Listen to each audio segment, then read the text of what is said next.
Part 2 of our devotional tonight is entitled Our Last Breath, January 27.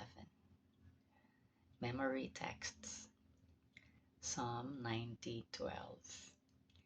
Teach us to realize the brevity of life so that we may grow in wisdom. James 4:14. Your life is like the morning fog. It's here a little while, then it's gone.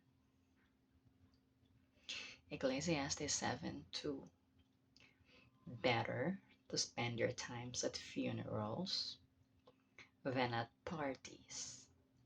After all, everyone dies.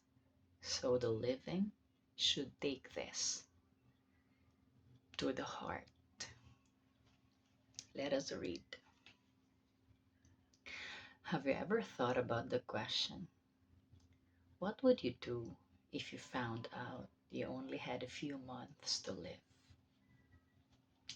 Some people say they would go on an extended exotic vacation. Others say they would spend all their time with people they love.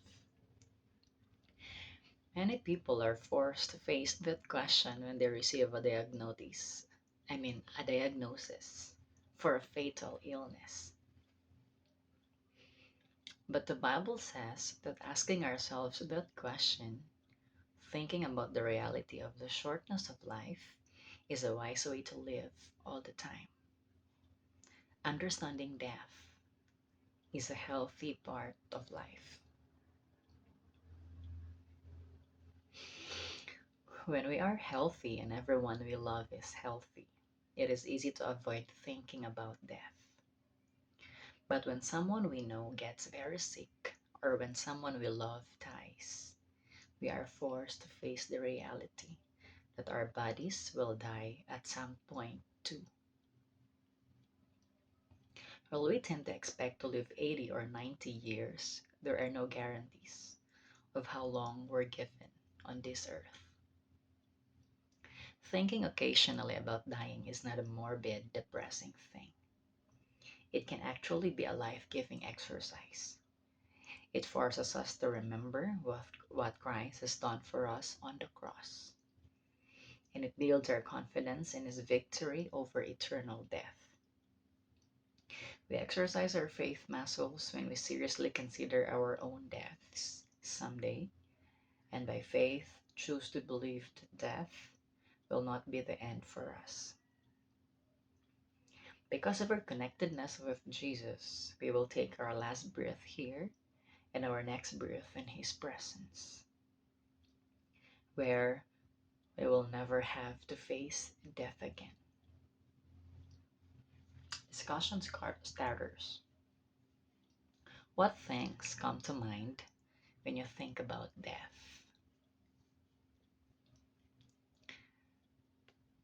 Death is only a scary thing if you're not ready, if you're not living a fulfilled life, if you haven't accomplished your mission that the Lord has given unto you, and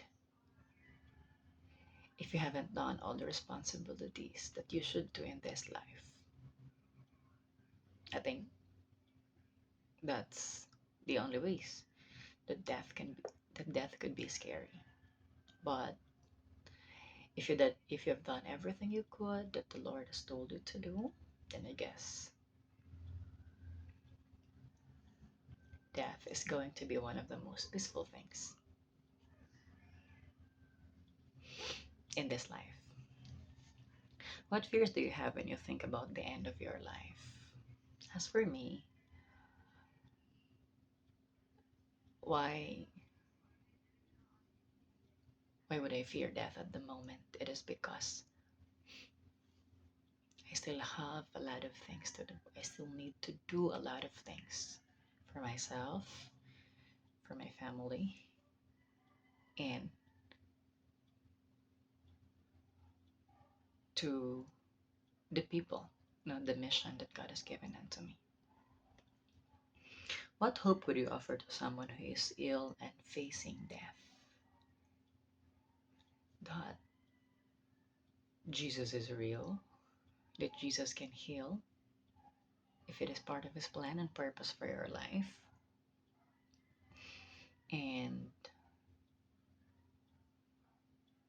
I know it sounds lonely para sa mga may iwan. No, because we will be missing the presence of the people that we loved much. But all I could say is, before you die, before you allow God to get back the breath that he has given you, commit your life to him. Give your life to him. Don't die without giving your whole life, your whole heart, your whole soul to Jesus Christ. That's all. Good night.